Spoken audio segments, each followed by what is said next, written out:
Welcome to episode 35 of My Views Extended. I'm your host, Nadia, and thank you so much for tuning in this week.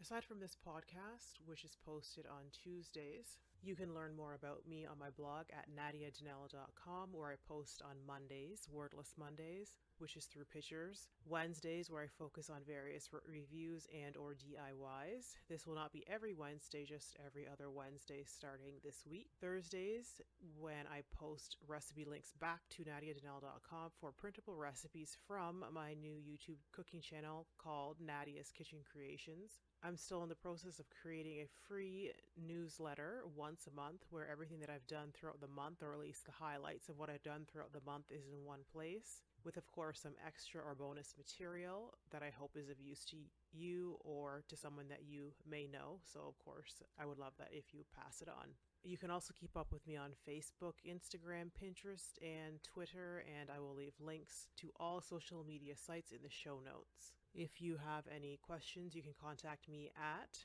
myviewsextended@gmail.com or on Twitter, or again on Twitter, Instagram, or Facebook for any questions, and I will get back to you as soon as possible. And that is it for the start of this week's episode. Important warnings for those living in Mission, BC, Canada. I think that this is important. Unfortunately, there's going to be a high-risk sex offender, James Conway. I don't only say his name once. He'll be moving into a home in Mission, BC. I personally would want to find out if there are sex offenders staying in my area, and I am posting this for those who are concerned, to know where he's staying and to watch your kids, because unfortunately most of these people, sex offenders, will reoffend again if they get the chance. Really, they should just be put in prison for the rest of their lives. But who am I? I'm certainly not the judge, because if I was, that outcome would have been very different. I will leave links in the show notes if you want to know more about this person and this news story. Remember all of those online Nigerian print scams that have flowed into your emails for over a decade now, or probably more? According to the BBC News, the head of those scams, or at least the major scam, head of the major bulk of those scams, which has been worth over $60 million, has been arrested in the city of Port Harcourt. Apparently, this fraudulent ring has taken over $15 million from one individual alone. But of course, you should still be cautious, and if you get those emails, just delete them right away. Don't even open them up. These scams are rampant all over the world, using different variations, whether it's just asking for money or through ways of romance. And the scam, you'll get a payout only if you do this one thing for me. If you don't know them, don't trust them, especially if they're asking money online. They have to have a proven record, I believe, before you start sending money online or giving people your credit card numbers. They have to have a proven record of trust. Nova Scotia, Canada launches new portal to deliver health test results via smartphone. The province will spend $13.3 million over a 3-year implementation period. The money will come from two sources. $10 million will come from the federal government.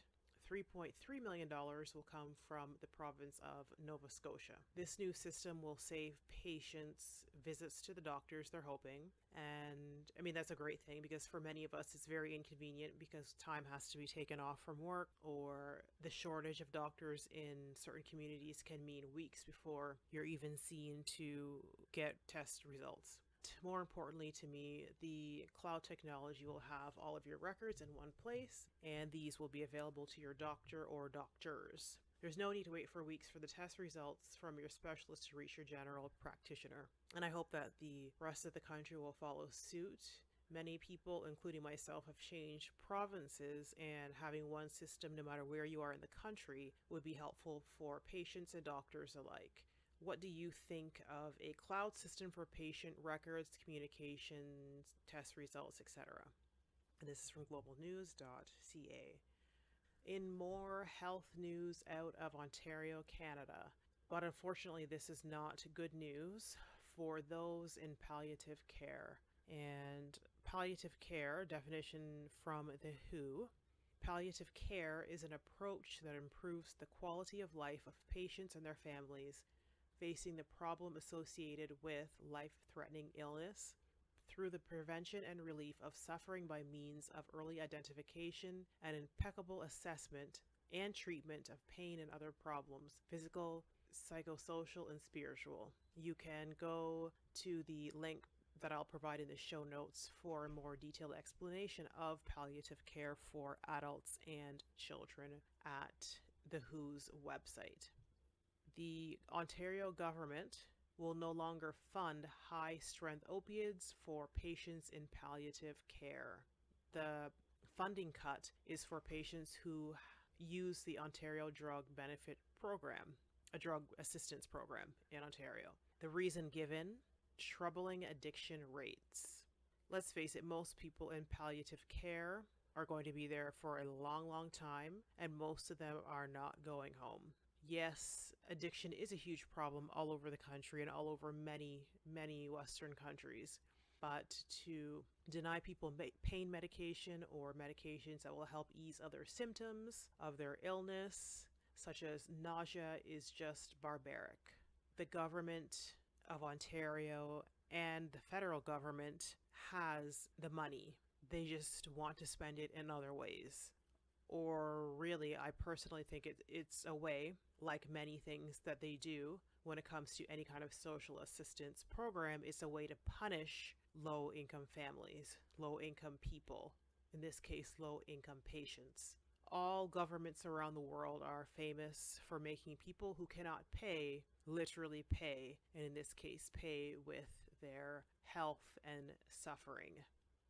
I've had dealings with the palliative care in Ontario, and they were nothing short of amazing for the short time that my mom was there. But she also had great private coverage, and at the end of the day, at the end of her illness, I only ended up paying $5 in pharmacy fees for all of her hospital stay, including palliative care and in the hospice care. So I can't imagine being in a palliative care or watching your loved ones suffer because the government is worried that people with long-term illness or terminal illness are going to become addicts.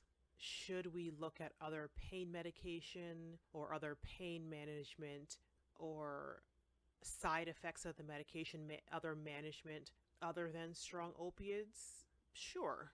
But in the meantime, we don't let people suffer. I just think it's disgusting, and to say that people are going to get addicted is just an excuse because they don't want to spend the money. And who knows why what the real reasons are for that. It's just disgusting, and it's disgusting, and it's pretty disappointing.